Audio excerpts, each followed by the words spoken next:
Tonight, I can report to the American people and to the world that the United States has conducted an operation that killed Osama bin Laden. Where we continue to follow the capture and killing of Osama bin Laden now. Those are just some of the scenes overnight as thousands of Americans gathered in celebration of Osama bin Laden's death.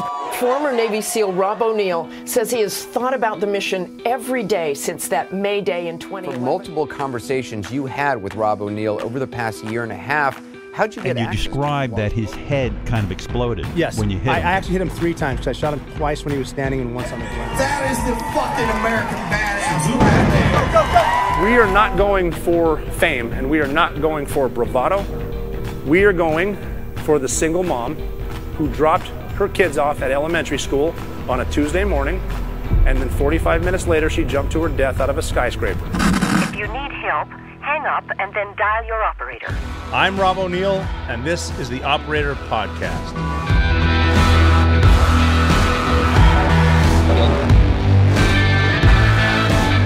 Well, this is 113, y'all. Welcome to the Operator Podcast. I am Robert J. O'Neill, former Navy SEAL, your host, and I've mentioned before why we call it the Operator Podcast, because I used to be a special operator, and you, believe it or not, are operating right now.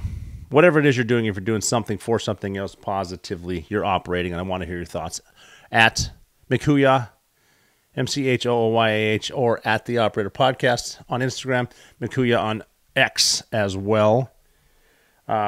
So, a week from today, it will be over. I mean, I'm mainly talking about the election, but the way they act, they might mean the world is over next week, but it will be good to get away from the constant robocalls and ads, because the ads, have you noticed some of those ads? They're not all sanctioned by the camps. They're from super PACs, which gets money from other people, and they just make attack ads, and then the other side complains about them, what they're saying, and they're borderline ridiculous, and they're not even fun to talk about. But, you know, election's coming. They're talking crowd size. They're talking who's being bussed in, who's not being bussed in, how many paid agitators are there? Because you know they're paying them, right? You know, I don't think Kamala's that exciting. They're paying a lot of people to show up in buses, but it is what it is. I'm going to be happy. So it's going to be interesting to see, because we're already seeing some funky stuff. I saw a video yesterday of a blatant mule. What would we call a mule? Is someone who... Why do we have drop boxes anyway? What's the deal with that? That doesn't make any damn sense. Well, we know why we have them, so that elections can be manipulated. But blatant video of a mule carrying so many ballots to a ballot box, skipping in line in front of everybody, and she had so many ballots in her hand that she couldn't stuff them all in the drop box at once. Drop box is kind of like a mailbox.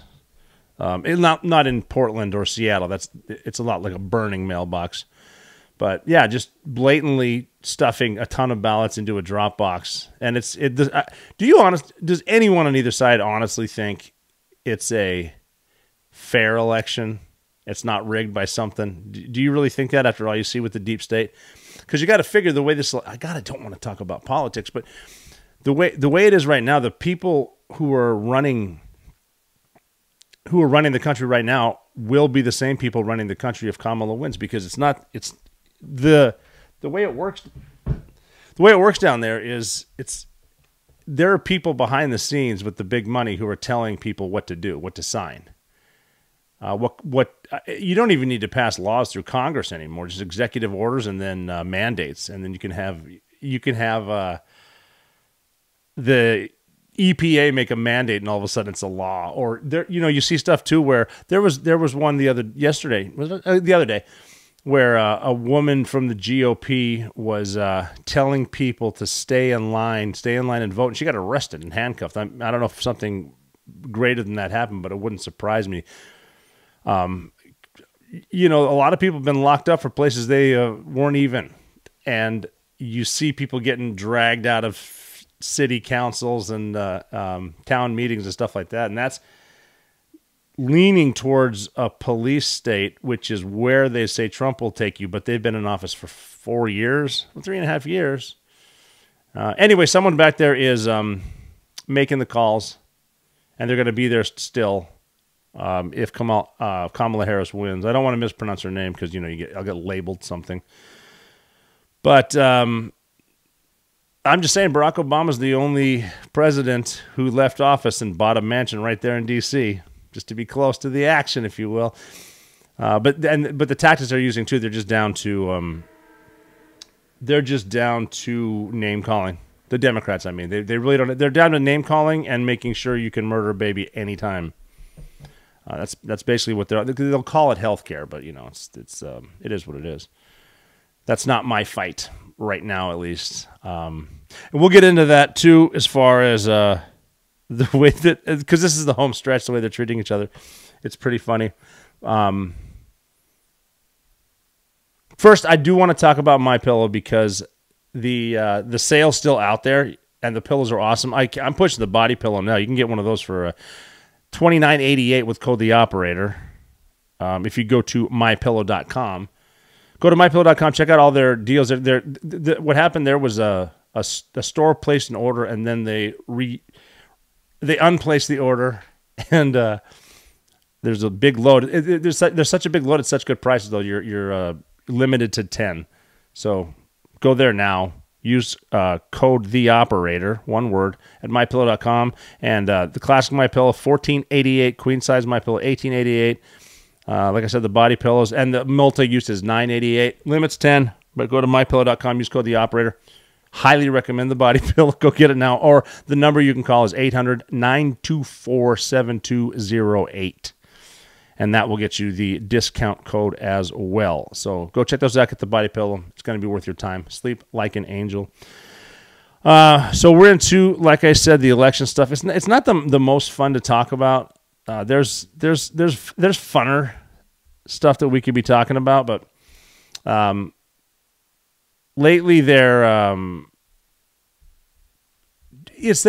trying. I think they're forcing an October surprise. They usually do that anyway, where you just they're trying to make anything happen, and they wait till like people come out. 33 years ago, some guy stepped on my foot, or whatever they talked about.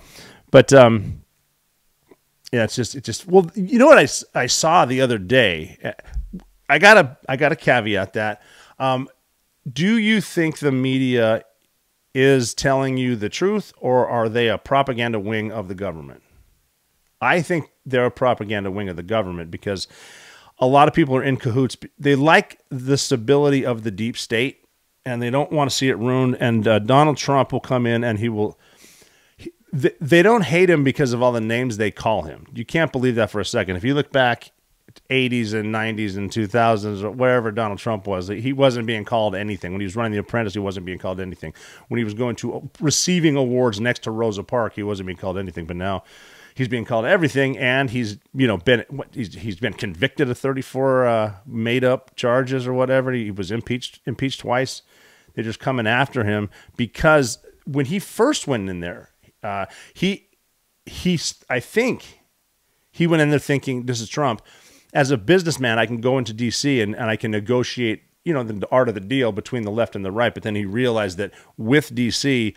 comes a lot of other people, and the lawmakers and the president, they do need to hire people who hire other people who hire other people, and the staffers and the chiefs of staff, now they're the people who have been there forever, and the policies just kind of stay the same. Trump thought he could bring guys in, but they slithered in.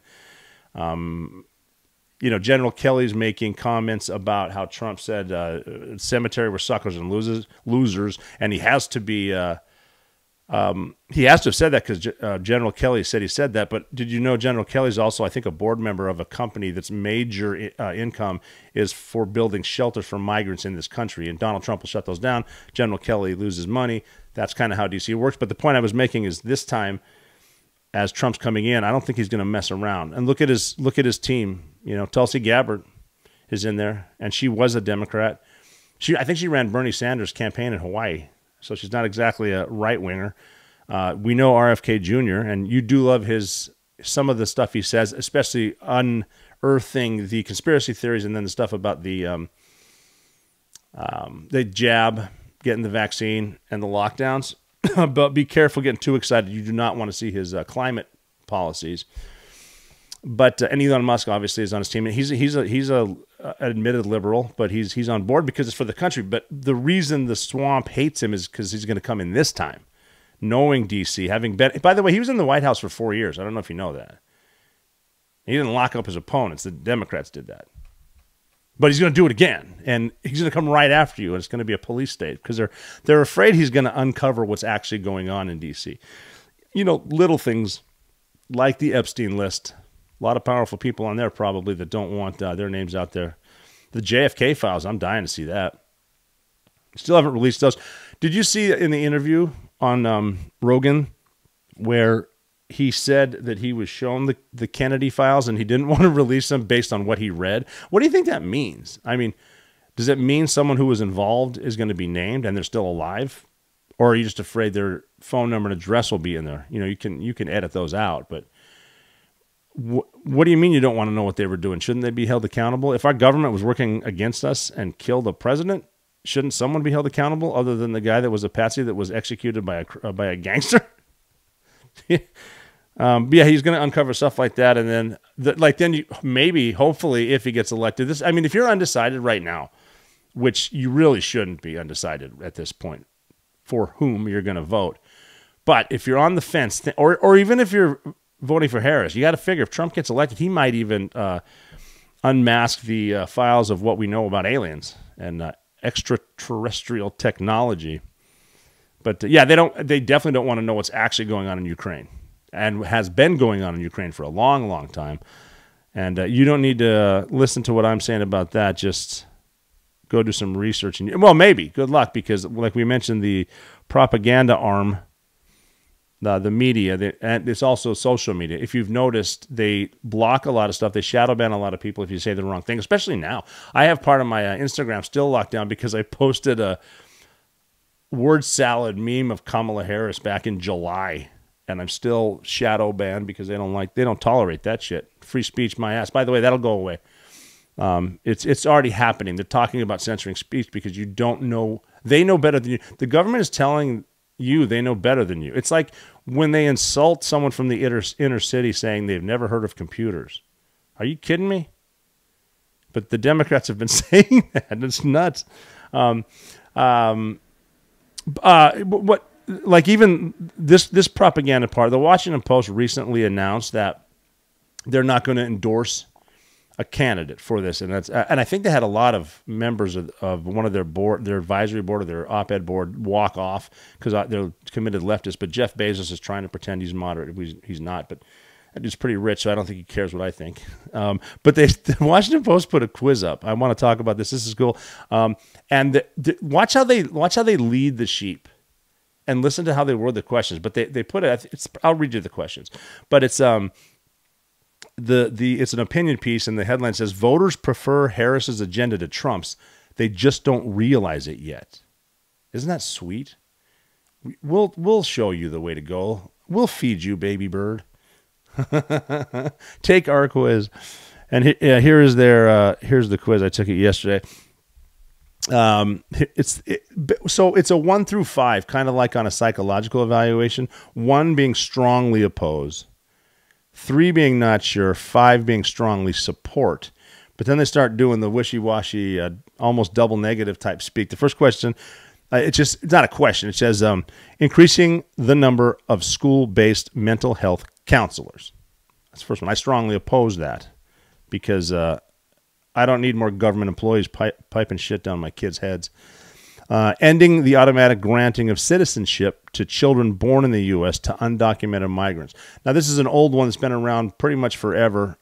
I think they should end that because that would a lot of people just sprint here during their 3rd trimester so they can give birth to an American. Not fair to the baby, but they don't care about babies. Funding. Anyway, I was strongly opposed to that one. Funding. Let's see. Increasing the federal. Anything that says increasing the federal government's, just stop reading there. You should oppose that. But it says increasing the federal government's preparedness for climate-related disasters. Huh? Like the hurricanes just speed up those ones. Funding crisis clinics that provide substance abuse treatment. I'm kind of on the fence on that. We do need treatment, but again, the answer is not more government. the answer is the private sector. Setting up a policy of not coming to defense. This is an interesting one. Not coming to defense of a NATO ally that hasn't met NATO spending guidelines. Historically, NATO, North Atlantic Treaty Organization, historically nobody but the U.S. pays what they agreed percentage of GDP. So, yeah, I mean, sort of. If they get attacked, we got to defend. But, again, you get more into the military-industrial complex type stuff. Banning transgender people from serving in the military. I'm not touching this one. I'm going to touch it a little. I don't care what you do behind closed doors. Can you carry me after I've been shot with my body armor on and bring me home to my family? That's all I care about. What do you do? What you do when I can't see you? Just keep, when you're not behind closed doors, I'd prefer you keep it in your britches. And then the last one was funding research on the rise of chronic illness among children. I kind of went with the middle of the road. Anyway, you hit that last one. It shows you on this nice little graph where you are. And I found out where I was, so that's kind of cool. And speaking of October surprises, they're still making a big stink about a joke made at the Trump Nazi rally at Madison Square Garden in New York. And that's another thing, too. Is anyone else getting tired of this Nazi thing? They've been doing this since, 2016, 2015? The Nazi thing? Especially if you're in college, do a little history research. Find out what a Nazi actually does or did. The most vile group of people in Western history, at least. Killed a lot of people. They're famous for that.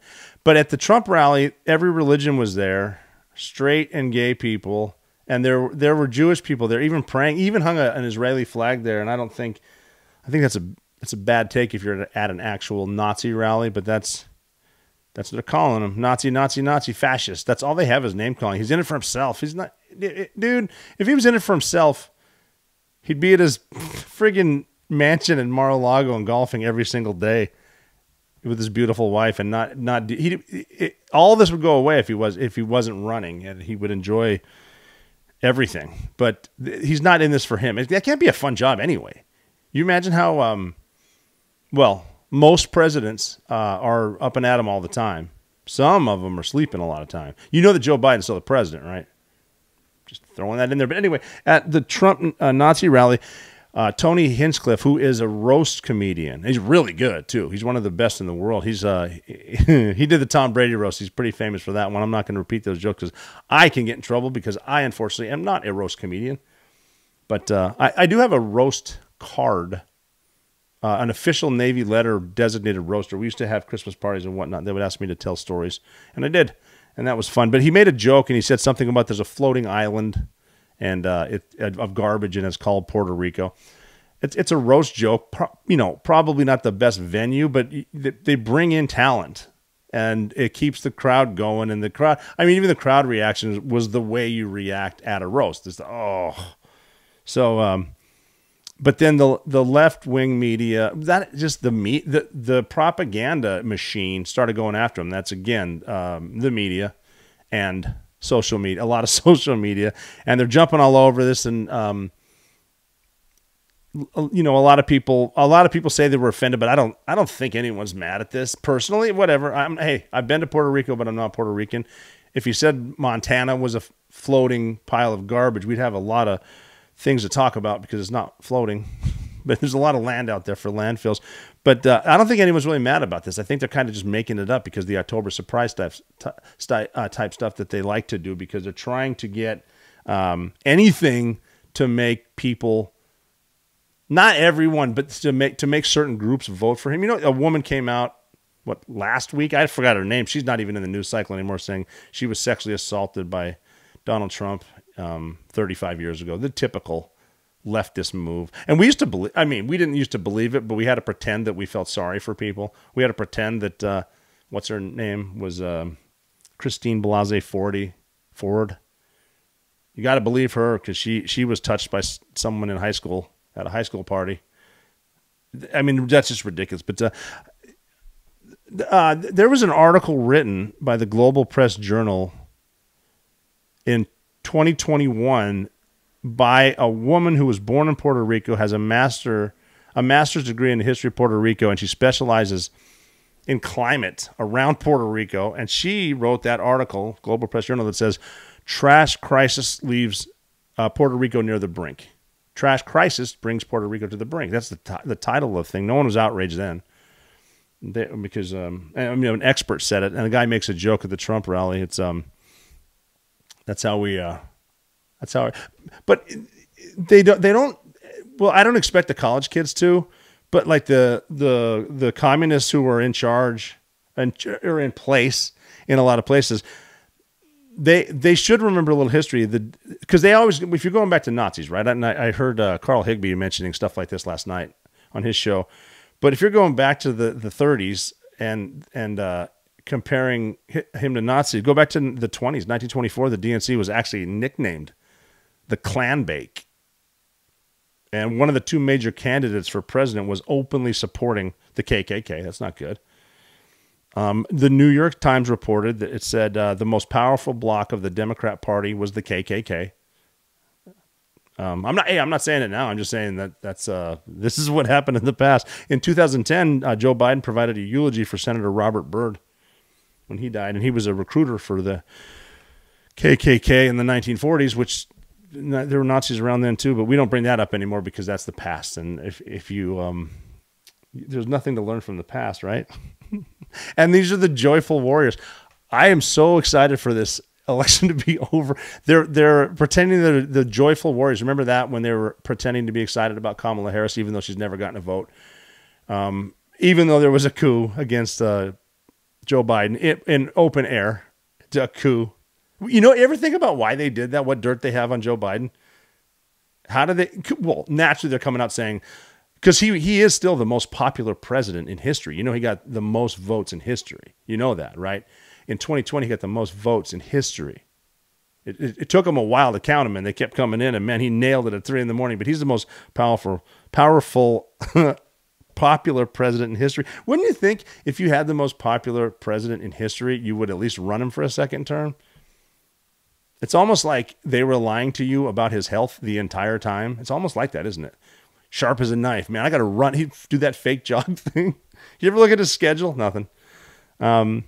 But yeah, there was a coup, and but the dirt they had him. What they, I don't know. I wasn't there, but something about Burisma, something about Ukraine, something about Hunter. But basically, you got to get out of here, and we'll pretend you handed it off to Kamala. So she's there, and she did get a bump in whatever polls, and I don't believe those either.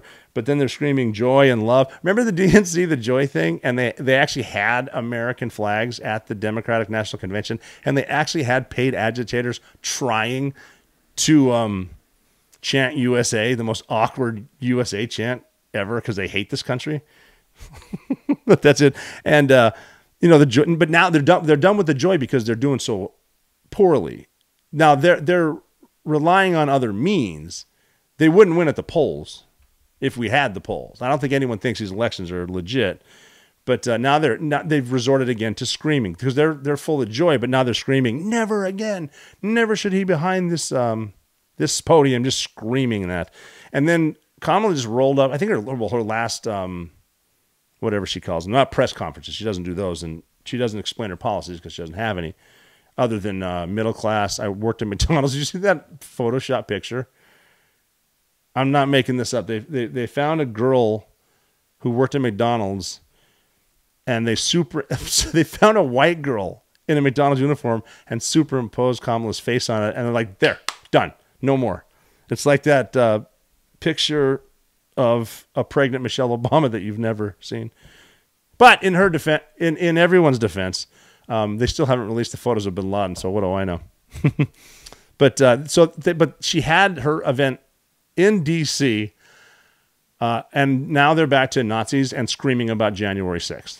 That's pretty much it. Oh, you know who wasn't invited to that? Even though it was in front of the White House, the president. And now they're back to just lock him up, lock up Trump, which they're trying to do, which is what communists do. And they're saying that Trump will use the military when he gets in office the first day. Trump will use the military to take down his opponents, which is ridiculous. And this is coming from the most radical senator in the Senate when she was in there, further left than Bernie Sanders. And you got to ask, what has she done? But and you know what we'll ask when you ask someone what has she done, and they say, well, she'll be the first woman of color, and the first woman and the first woman of color. And okay, that's not. I mean, that's breaking a ceiling and being the first. But that's what have you done? Well, I was the attorney general. I know. What did you do there? But I was a senator. I know, but you didn't pass one bill. I don't think you even wrote one. But I was the vice president. What did you do other than being the border czar? We know how that went. Millions of immigrants coming here, peppered with terrorists. And all of a sudden, just because the propaganda machine, no one liked her when Biden was when Biden was voted by his party to be the nominee. No one liked her. Distance.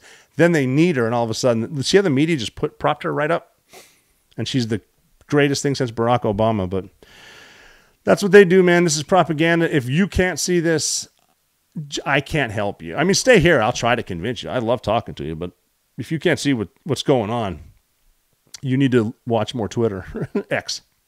But it's for the party of joy. It just seems like leftists ruin the fun. They don't have fun. They're always the victim. They're always complaining. They always want more benefits. Nothing's enough. Free, not free, the taxpayer. Then they complain about the tax cuts for the rich, which they have no clue what they're talking about. When you increase taxes on corporations, they just give you the tax. They send it down to you. They want to hire 87,000. Did they already do that though? 87,000 new IRS agents. Why do you think they would do that? To audit targets. That'll mainly be Trump voters. But they're there to audit your stuff. And if you get, that's a bad one. I think, didn't they get Capone for, Alphonse Capone for tax evasion? But yeah, it's not a lot of fun. And the people screaming don't really contribute. And they're welcome here, welcome to listen, but there's no talking. The people that just, they scream in your face and repeat their stuff. That's a sign of not being very intelligent. And then like everybody wants a clean environment. That's one of their go-tos is climate change too, which is another huge weapon of the deep state. That's a really good way to control the population. That's what they're trying to do. But that's not even fun. I love the ocean. I want it to be clean, but you don't want me to eat steak? Why? And people believe that cow farts are going to ruin the environment. Cow farts? What about everyone else that farts? You ever met my grandma? But instead of eating meat, what do they want? They want you to eat bugs. No. I mean, if you have to. I mean, the attack that's anticipated, I'll get into this later, in 2025, you might be eating bugs. You might want to stock up on a few things. But so the eat bugs, the meats thing, they got, I don't care how you look at it. You got boys ruining girls' sports.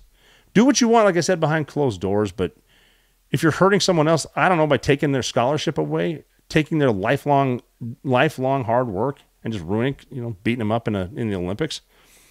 You know what they did in New York? This is just typical how they can ruin everything. Because of the environment, they got rid of plastic bags and now they do paper. And I'm talking paper bags like it's like a big sock made of paper. Not, just a big, like they had in the 70s. I remember, I see a paper bag, I think of the movie Kramer versus Kramer. And it doesn't help. You're not, you know how the plastic bags you can rack a bunch on one trip from the car? No. Good luck with that shit. Good luck walking up a hill with those. Carry them like that. Oh, they rip. They'll fall out the bottom. You can buy, they encourage you to buy bags, but you never remember the damn things. If they're in your car, if they're in your house, they usually are for me. They don't want gas. They don't want fuel. We have more oil underneath this country. Could be the wealthiest, but can't do that.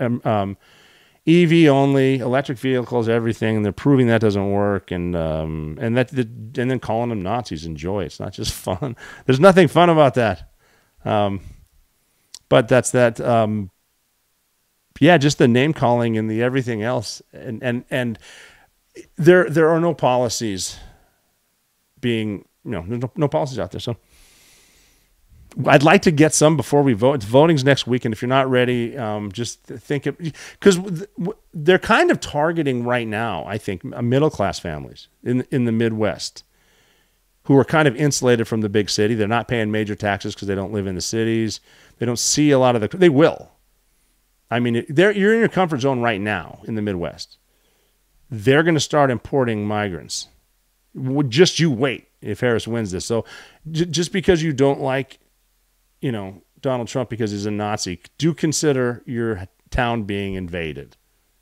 And more you know how easy it is to not be offended? You ever try? Like, oh, whatever. I can't remember someone calling me a name and then me screaming about it. It's like, well, that's messed up.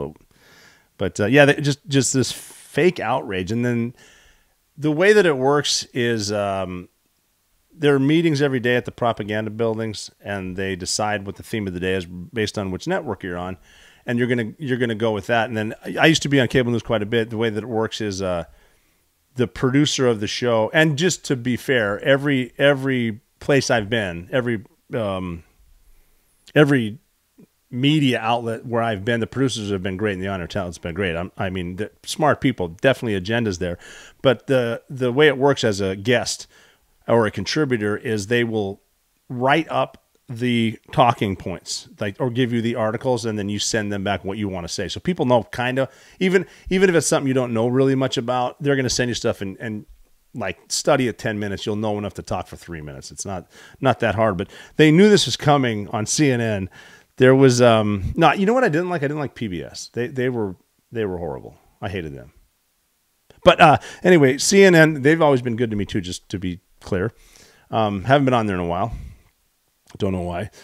But on CNN, there was a Republican strategist named Ryan Girdusky. He was on a panel at CNN, which is usually 30 people screaming at each other across a desk.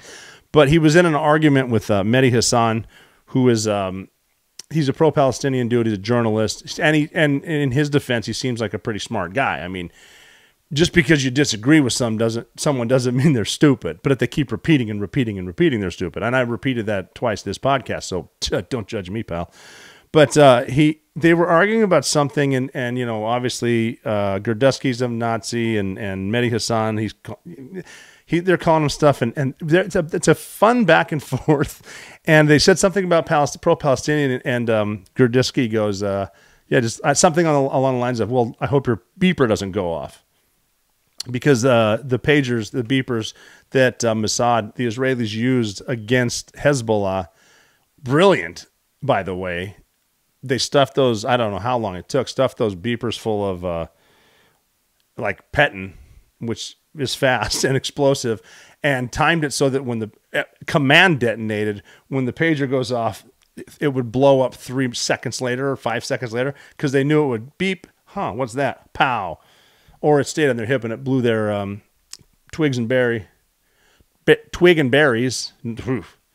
Ugh, that first one sounded gross. But I mean, if it's these savages who had gone into Israel and were raping women, and I don't have a problem with them getting their dicks blown off, whatever.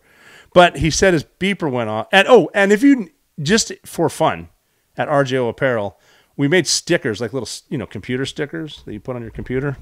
And they say it's a pager. It says front toward enemy.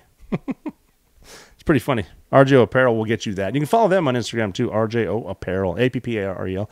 But he was banned from CNN, and he did apologize. No one is accepting his apology. And you know what? Fuck apologies. I mean, unless you're really screwed up. Like if you run someone over, oh, dude, my bad. Or, saying I'm sorry is okay, but over ideology and a joke, fuck them. It's not my problem that you suck, that you're so weak you can't take it. Come on. And if someone says something, just walk away if you don't like it. But anyway, Mehdi Hasan, he got pissed off. But you do a little research on some of the stuff that he has said in the past. Mehdi Hasan said at a speech that was uncovered recently, all of these ulama, Islamic scholars, unanimously agree that at the very minimum, if Yazid, and he was pretty much, there's a big rift after the death of Muhammad and Muhammad's son, who's going to be the caliph of the caliphate, because they want the caliphate, which is the domination of Sharia law across the world. And Yazid was one. He attacked some certain holy sites, so they stopped liking him, them, the Shia and the Sunni. And anyway, he was a leader. The Yazidis, remember the Yazidis that ISIS raped and tortured forever? And I don't want to get into that on this podcast because I'm having a good day. He said, all of these scholars unanimously agree that the very minimum, if Yazid was not a kafir, which kafir, I don't speak Arabic, that originally applied to non-Muslims before, and he used this word before becoming predominantly focused on pagan zani, which says is a black African. That sounds pretty racist. Who were increasingly used as slaves. This is still Mehdi Hassan talking. Then at a very minimum, he was if he wasn't a kafir, he was at least a fasik. And a fasik is an Arabic term. I might be saying that wrong too.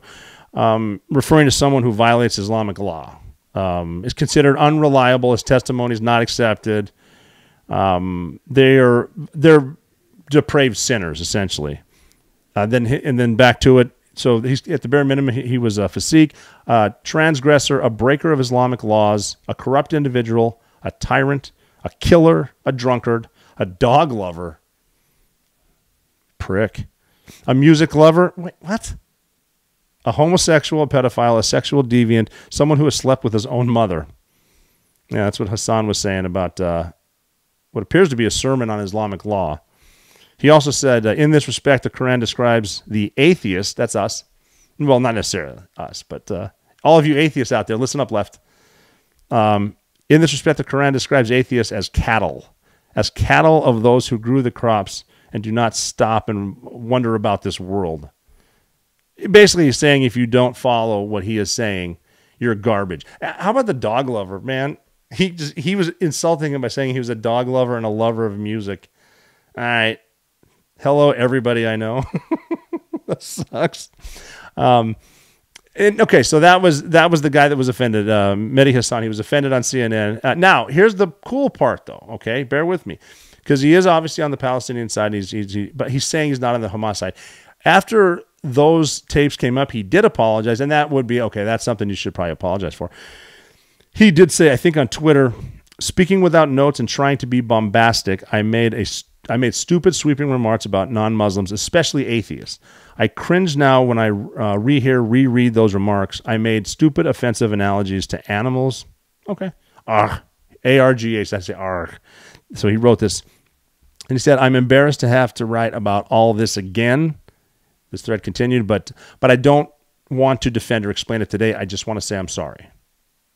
Okay, so that is one thing you can apologize for, and you know what? You should accept it. That seems like a sincere apology. Hey, as someone who said dumb shit a lot, if you do apologize, you should just accept it, man. Don't ruin your day over that dumb shit. And in other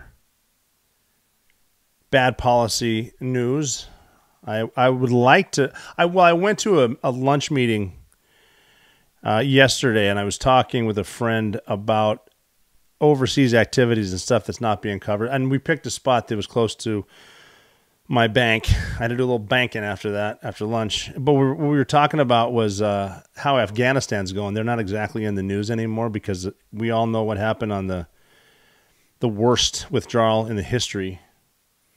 And what's going on now is bad, and it's bad for you. And you got to pay attention. The latest, because the Taliban's in charge, run by the Haqqani Network, which is a terrorist organization. There's all kinds of other assholes right now. But the latest news of what they're doing is they're telling women are not allowed to hear other women's voices in public, which means no talking in public. And, you can't, of course, girls can't go to school anymore, can't talk.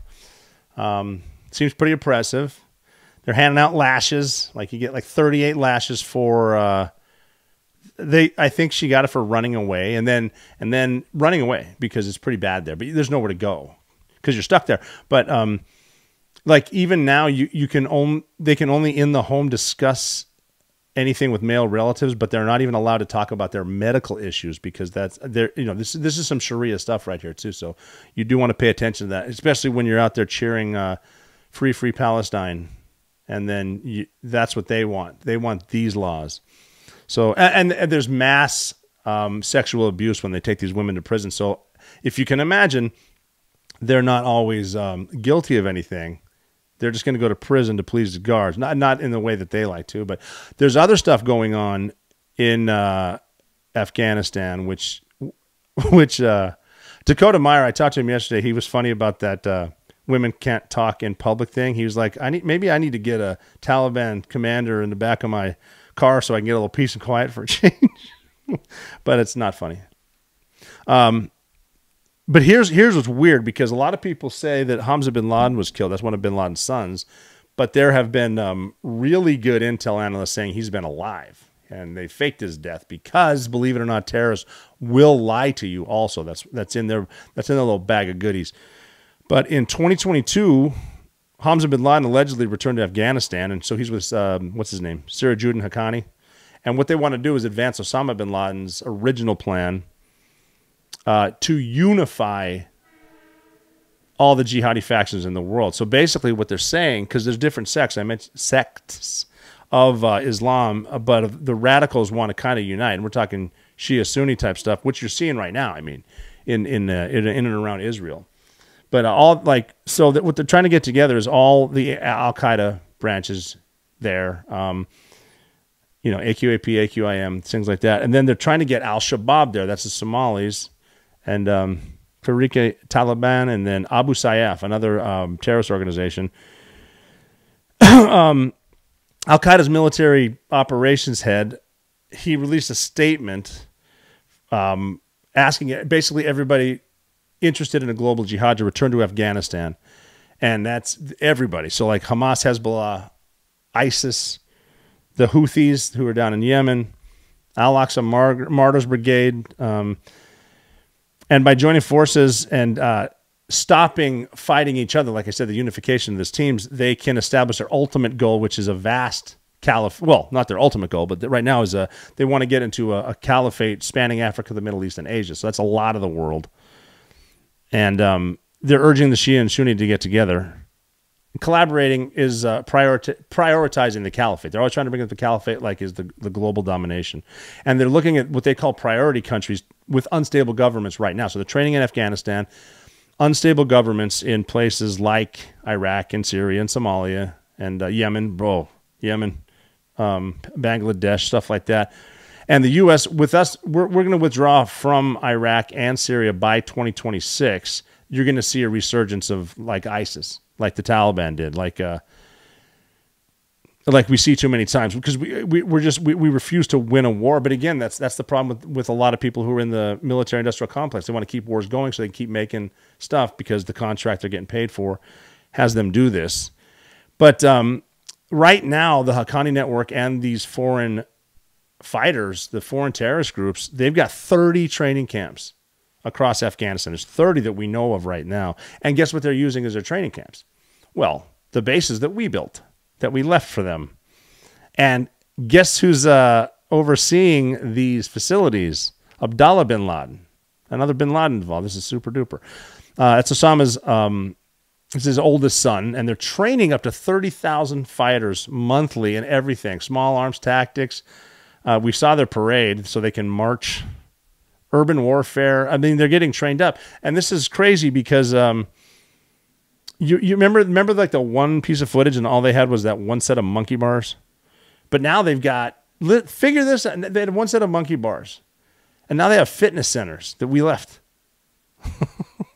This is unprecedented for jihadi fighters. And they haven't forgotten about us. And they're training to get here. And this is why I'm so serious about the border, because they're coming across. They're already here and they're sitting there waiting. They're called sleeper cells. The attack's coming next year. I hope you're prepared for that. And Al-Qaeda, ISIS, the Iranians, they're joining this coordinated effort, but they want to get more than 90 organizations, not just fighter. They're trying to get a force of 700,000 fighters. That's pretty scary. And again, we're not paying attention. We're arguing with each other, the infighting, divide and conquer. But one day soon, you're going to wake up and wonder what just happened. I hope you don't lose anybody, but they're coming here. And nobody's, well, some people look at them right now, but not everybody's looking for them. But the Taliban is hosting Al-Qaeda again. We know how that happens. And we ignore the open borders, and they're here. And it's going to be one of those things where it's better to have and not need than to need and not have. So these jihadis come here. We don't have soldiers in the streets, man. We're relying on police or yourself. And we've seen how long, I mean, defund the police. What if they can't show up? The last thing you want, man, is some of these guys in your house. And no one knows they're there except you and them, and you don't have a gun, or you're not prepared, however you want to do that. You know, you might not believe the stories of what happened in Israel, or you might believe it, but you are going to wish you paid attention.